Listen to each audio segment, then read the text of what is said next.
میں M galleries تحریک point میں آپ کا استقبال کرتا ہوں۔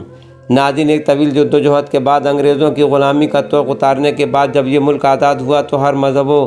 فرقے کے لیڈروں نے سوچا کہ اس ملک کو ایک ایسا آئین ترتیب دیا جائے جس میں تمام مذاہب کے ماننے والوں کے حقوق کی حفاظت ہو سکے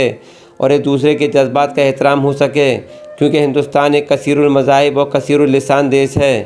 لہذا 26 جنوری 1950 کو اس ملک کا سیکولر اور جمہوری آئین تشکیل دے کر اس کو نافذ العمل کر دیا گیا۔ لیکن افسوسناک بات یہ ہے کہ تقسیم وطن کے بعد سے ہی حکومتوں کی چھتر چھایا میں زعفرانی سوچ نے اپنے بال اوپر نکالنے شروع کر دیے تھے، اور تبھی سے ہی سماج کے اندر ہم اور وہ والی بات پیدا ہونے لگی تھی۔ جو بھی پارٹی برسر اقتدار آتی تھی وہی اس زعفرانی کھیت میں کھاد ڈال کر چلی جاتی تھی تاکہ مسلمان زعفرانی تنظیموں سے خائف ہو کر اپنی چنی ہوئی حکومتوں سے اپنا آئینی حق نہ مانگ سکیں، اور ایسا ہی ہوا۔ مسلمان سے اسی پارٹی کو ہی ووٹ دینے میں اپنی خیر خیریت سمجھتے رہے، جو چاہے ان کو ان کا آئینی حق نہ دے مگر فرقہ پرستوں کے ظالمانہ رویوں سے صرف حفاظت کی ضمانت دے دے۔ لیکن اتنا سب کچھ ہونے پر بھی روز اول سے ہی ہماری نام نہاد قیادتیں یا تو غلط فہمی کا شکار رہیں یا پھر وہ تجاہل عارفانہ کا سہارا لے کر نام نہاد سیکولر سیاسی پارٹیوں میں جا کر اپنے باورچی خانوں کا انتظام کرتی رہیں، اور ادھر سیکولر جماعتیں مسلمانوں کو سیکولرزم کا جھنجھنا دکھا کر فرقہ پرست تنظیموں سے نورہ کشتی لڑتی رہیں۔ بہرحال آج اس نورہ کشتی کے نتائج تمام تر سامانیوں کے ملک کے ہر گوشے گوشے میں جلوہ گر نظر آ رہے ہیں۔ بلفاظ دیگر اگر یوں کہا جائے کہ جو فرقہ پرستی کا تخم مدتوں پہلے بویا گیا تھا،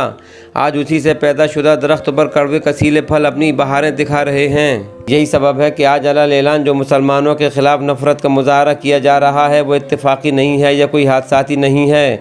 بلکہ مدتوں اس نفرت کی پرورش کی گئی ہے۔ برسوں پہلے نسلوں کے اندر مسلمانوں کے خلاف زہر آلو انجیکشنز انجیکٹ کیے گئے ہیں، جس کے سبب اس قسم کی زہریلی لہلہاتی فصل وجود میں آئی ہے۔ بہرحال دن دہاڑے صرف مسلمان ہونے کی بنیاد پر چلتی ٹرین میں گولیاں مار کر ہلاک کر دینا، پھر دھمکیاں دینا، اور ہریانہ کے ضلع میوات کے نو علاقے میں فساد اور مسجد کے نوجوان امام کی موب لنچنگ، مسجد کو آگ کے حوالے کر دینا، مسلمانوں کے مکانات و دکانات کو ڈھونڈ ڈھونڈ کر نظر آتش کر دینا، یہ سب نئی نسل کے ذہنوں میں مسلمانوں کے خلاف بھری گئی نفرتوں کا ہی ماحصل ہے، جس میں اس ملک کا مین اسٹریم کہلانے والا میڈیا بھی برابر کا ذمہ دار ہے، اور وہ منافق اور ستمگر حکمران بھی ذمہ دار ہیں جو آئے دن صرف انتخابات میں جیت حاصل کرنے کے لیے فرقہ وارانہ فسادات کروا کر مسلمانوں کے خون کی ہولی کھیلنے کا ننگا ناچ دیکھ کر محظوظ ہوتے ہیں، اور دوسری طرف ہماری قیادتوں ملت کے خود ساختہ لیڈرز یہ کہتے نظر آتے ہیں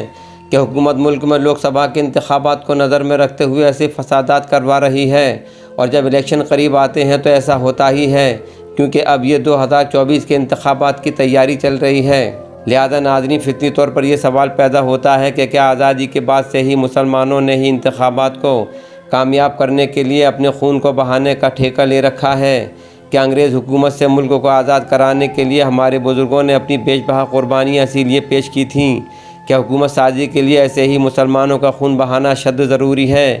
اگر یہ سب کچھ ایسا ہی ہے تو پھر انتخابات، جمہوریت، قانون، آئین، عدالت یہ کیا ہے؟ تمام کی تمام صرف ایک علامتی نشانیاں ہیں۔ بہرحال آج ملی قائدین اور سیاسی جماعتوں کے لیڈروں کو چاہیے کہ وہ حکومت سے مذاکرات کریں اور دو ٹوک الفاظ میں ملک میں مسلمانوں کے تحفظ کے مسئلے پر بات چیت کریں۔ اگر حکومتیں چاہیں تو ہر فساد پر قابو حاصل کر سکتی ہیں، اور اگر حکومت ہی اس میں ملوث ہو تو پھر ملت کو اپنے مستقبل کی فکر کرنی چاہیے اور لائے عمل تیار کر کے اپنے تحفظ کو یقینی بنانے کے لیے عمل درآمد کرنا چاہیے۔ لہذا حالات بتا رہے ہیں کہ ملک کے کسی بھی حصے میں مسلمانوں کو اپنے تحفظ کو یقینی بنانے کے لیے خود ہی اپنی مدد آپ کرنے کی ضرورت ہے۔ زرخیز زمینوں، مینوفیکچرنگ انڈسٹریز، نئی ٹیکنالوجی، اعلیٰ تعلیمی اداروں میں ترقی کرنے کی ضرورت ہے۔ ہر چھوٹے کام سے لے کر بڑے کاروبار میں اپنے افراد کو شامل کرنے کی آخری حد تک کوشش کرنے کی ضرورت ہے۔ لہذا سسٹم میں داخل ہونا انتہائی ضروری ہے۔ ان تمام لوازمات کو مرکز نگاہ بنا کر کام کرنے کی ضرورت ہے،